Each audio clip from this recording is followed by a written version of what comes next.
Like, do you need to examine a patient in order to do a mammogram that's a screening mammogram, or like fecal occult testing or diabetes checkup with a hemoglobin A1C from venipuncture? Do you need to have them in person to give them that requisition? The answer is no, you don't.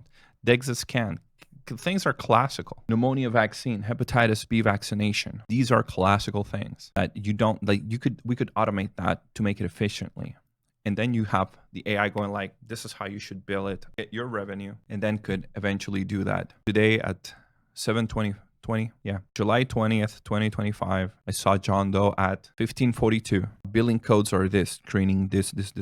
I will make $40, $50. I don't know how much you make. For example, requisition sent over to the patient, we're pending revision of the results and discuss it over with them. Okay. Receive payments 25% faster with AI.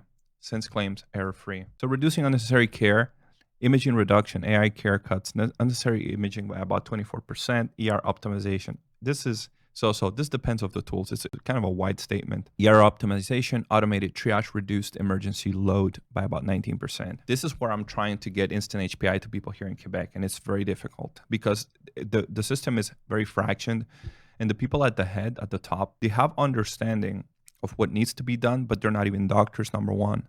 Our health minister is an accountant, the health minister. So they're used to numbers, and they don't know, they don't have experience as far as like, what do we need to do? What do we need to optimize? They know, well, we should optimize things with AI. They just don't know what. So this is where you already know your job as a physician, what you ought to do. You know where this requires energy and you have experience to some degree. But automation and AI implementation has to be done by physicians. It doesn't make sense otherwise. They have to hire somebody that knows what the hell they're doing. So we already have studies in similar type settings that automated triage reduce emergency room load by 19%. When I wrote to the government, I told them, this is the following thing that you should do. We have services like Info Santé 811 in Quebec. So these are triage systems. People call over the phone. They say, I don't have a doctor. I need to be seen. I feel sick. These are my symptoms. This has to, instead of going directly to a nurse that just talks to the patient, it has to go through an AI filtering process like instant HPI.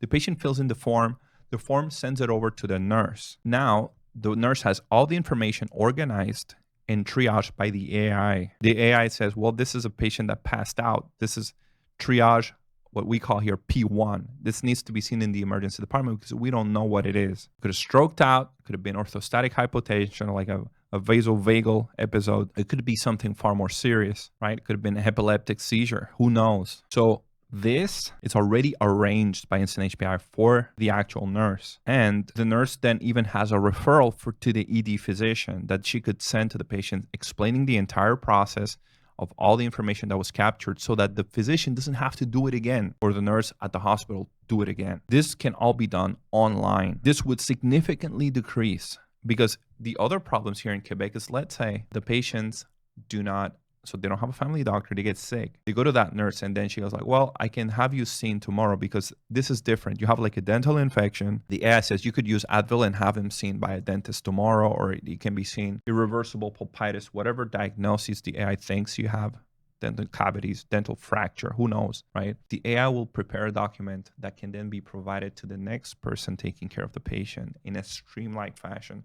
So this, I recommend it to the government here to put it in the DSQ, which is the online medical record for all patients, so that it's accessible to doctors in the emergency department and the patient doesn't have to bring a paper that he printed. If it's done at the level of the Info Santé, it could be recorded directly in what already exists as a communication tool that's available to all physicians, nurses, and everyone else, including the patient. It would be even more transparent, very reliable. It's already perfectly secure. It's how the government communicates imaging results, lab results to patients, gives them their vaccination history and their medication list. This is how every person in Quebec has access to that. So this should be the new standard for consultation in Quebec. It's not to call 811. It's for all these people that don't have a family doctor. They should fill this form online, and this will streamline a lot of the work that's going to be done at that point by the AI. Is going to be available for all doctors, including the doctors that will ensure the follow-up after the patient has left the emergency department. How do you communicate that to people that have no clue what the hell I'm talking about? You're a doctor, you're hearing this, you're going like, it's impossible. And that's where we are. So this is my new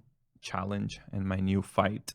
It's getting this to the people that are involved in making these decisions, hopefully that we will ultimately get a more streamlined and efficient tool for the practice of medicine and providing care to the population here in Quebec.